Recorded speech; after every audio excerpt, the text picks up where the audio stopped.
যেমন সে বাড়ি বানিয়েছে বা বাড়ি কিনেছে বা ফ্ল্যাট কিনেছে, তা সেখানে সে যখন বাড়িতে বা ফ্ল্যাটে প্রবেশ করছে তারপরে বিভিন্ন ধরনের প্রবলেমের সম্মুখীন হচ্ছে, বিভিন্ন সমস্যার সম্মুখীন হচ্ছে। তা তুমি যদি এই সম্বন্ধে কিছু একটু বলো, বাস্তুগত সমস্যাকে। এটা আমি বলবো কেন? তোমাকে আমি এত বছরে কি তৈরি করলাম তাহলে? আমি এত বছরে তোমাকে মেন শিষ্যরূপ কি তৈরি করলাম? তাহলে তুমি বলো। সামনে বসে থাকতে আমি সেখানে বলতে পারি না। না, আমি তোমাকে বলছি তো, আমি তো তোমাকে বলছি তুমি বলো, এইটা প্রচারে তুমি বলো, কারণ আমি তো এত বছর বলে এসেছি, তোমার পেছনে আমি আগেও ছিলাম, এখনো আছি, এটা তুমি প্রচারে আসো। তুমি যখন আদেশ করছো অবশ্যই, তাহলে আমি কিছু বলছি। বলো। মেন জিনিস হচ্ছে যে যখন আমরা একটা বাড়ি বা একটা ফ্ল্যাট সে তৈরি করারই প্ল্যান করি, বাড়ি বা ফ্ল্যাট যখন কেনার যখন আমরা প্ল্যান করছি বা ডিসিশন নিচ্ছি, তখন দেখা যাচ্ছে যে এটা একটা বড় ইনভেস্টমেন্ট, মানে বড় একটা অর্থের ব্যাপার।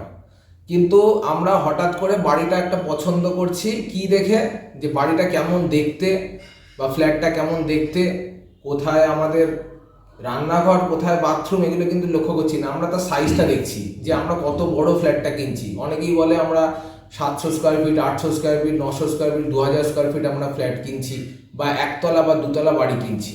তা আমরা যখন বাড়িটা কিনতে যাচ্ছি বা যখন ফ্ল্যাটটা কিনতে যাচ্ছি, আমরা বেশিরভাগ সময় কিন্তু তার বাস্তুগত বিচারটা আমরা করছি না, আমরা করছি কি তার আয়তনগত বিচার। মানে আমরা যে থাকবো কত বিএইচকে রুম, 2 BHK, 3 BHK, এই সম্বন্ধে সেটা আমরা বিচার করছি।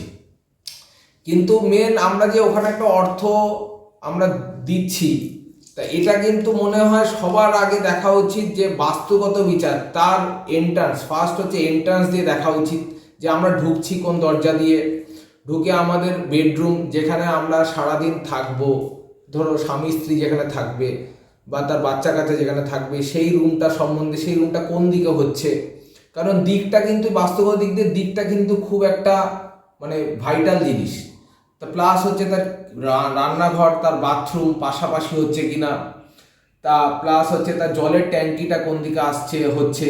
তো এই মানে সমগ্র জিনিসটা কিন্তু আমরা ম্যাক্সিমাম সময় মানে 90% ক্ষেত্রে কিন্তু আমরা এড়িয়ে যাই।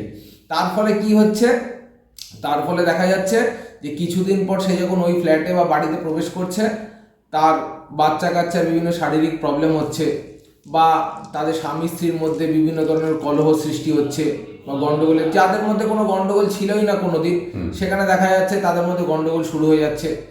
বা তাদের আর্থিকগত দিক থেকে হয়তো ব্যবসাটা খুব ভালো চলছিল বা চাকরিটা খুব ভালো করছিল, অথবা দেখা গেল সেখানে দাঁড়িয়ে সে প্রবলভাবে একটা আর্থিক মানে ঝুঁকির সম্মুখীন হয়ে গেল। বা দেখা গেল এরকমও দেখা যাচ্ছে যে তার বাচ্চা বা তার স্ত্রী বা স্বামী একটা দুরারোগ্য ব্যাধিতে মানে আক্রান্ত হলো। এবং কি দেখা যাচ্ছে, দুরারোগ্য ব্যাধিটা যে হলো শুধু শুধু ব্যাধির ক্ষেত্রে না, তার সাথে যখনই একটা শরীর খারাপ হলো তখনই তার আর্থিক দিক থেকে তার মন্দা শুরু হয়ে গেল, সে মানসিকভাবে বিপর্যস্ত হয়ে পড়লো। মানে ঘটনাটা এমন করে আসবে যেন প্যারালালি প্রত্যেকটা একটার সাথে একটা রিলেটেড বা একটার সাথে একটা যোগসূত্র চলে আসবে। তার মানে তার পুরো পরিবারটাই একটা মারাত্মকভাবে ঝুঁকির সম্মুখীন হলো। তাই এই ঝুঁকিটা কিন্তু তার যতদিন না সেই বাড়িতে প্রবেশ করেছে ততদিন কিন্তু তার ছিল না। এবং আমি অনেক ক্ষেত্রে দেখেছি যে অনেক সময় বাড়িটা গৃহকর্তা খুব কষ্ট করে বানিয়েছে, কিন্তু তারপরে দেখা গেল যে বাড়িতে ঢোকার 8 মাস, 9 মাস, 1 বছর, 2 বছর পরে গৃহকর্তার বিয়োগ হয়ে গেল। তো এরকমও ঘটনা ঘটেছে। তা তারা অকুল পাথারে পড়ে গেল, ধরো তো তার 2টো বাচ্চা আছে, নিয়ে এসে অকুল পাথারে পড়ে গেল। তা এই বিয়োগটা হলো, তার কিন্তু কোনো শরীর খারাপ ছিল না তার আগে অবধি, কিন্তু বাড়িটা প্রবেশ করার পরেই তার মৃত্যু হয়ে গেল। তো এইগুলো তো একটা প্রবলভাবে বাস্তুগত সমস্যা, যেটা আমরা অনেক সময় এই ব্যাপারে আমরা কোনো লক্ষ্য করি না, আমরা সরাসরি সেখানে চলে যাচ্ছি। এটা গেল বাস্তুগত দিক থেকে বাড়ির ক্ষেত্রে বা তার বাসস্থানের ক্ষেত্রে। এরকম বিভিন্ন কলকারখানা তৈরি হচ্ছে, বিভিন্ন ধরনের যারা ব্যবসার সাথে যুক্ত তারা বিভিন্ন দোকান নিচ্ছে, এবং প্রত্যেকটা ক্ষেত্রেই সে ব্যবসায়িক ক্ষেত্র, বাসস্থান ক্ষেত্র, প্রত্যেকটা ক্ষেত্রেই বাস্তুগত দিকটা কিন্তু আগে বিচার করে নেওয়া উচিত আমার যেটা মনে হয়।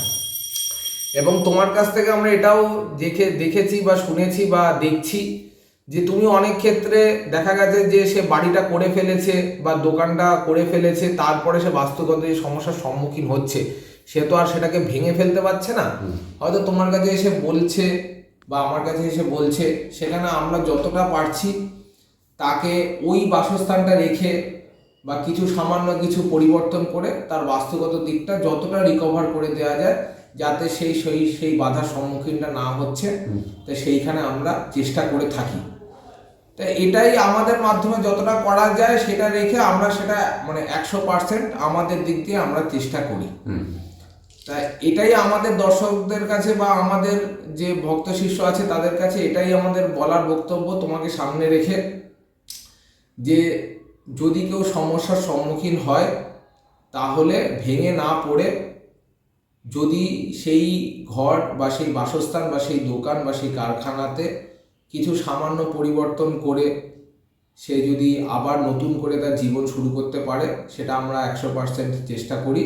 এবং তার সাথে এটাও বলবো যে হাত জোর করে এটুকু বলবো সবার কাছে, যে আপনারা যদি একটা বাড়ি বা বাসস্থান বা দোকান কিনতে যান তার আগে অবশ্যই বাস্তুটা বিচার করে নিন। বাস্তুটা বিচার করে নিয়ে তারপরে আপনি সেই জায়গাটা কিনুন।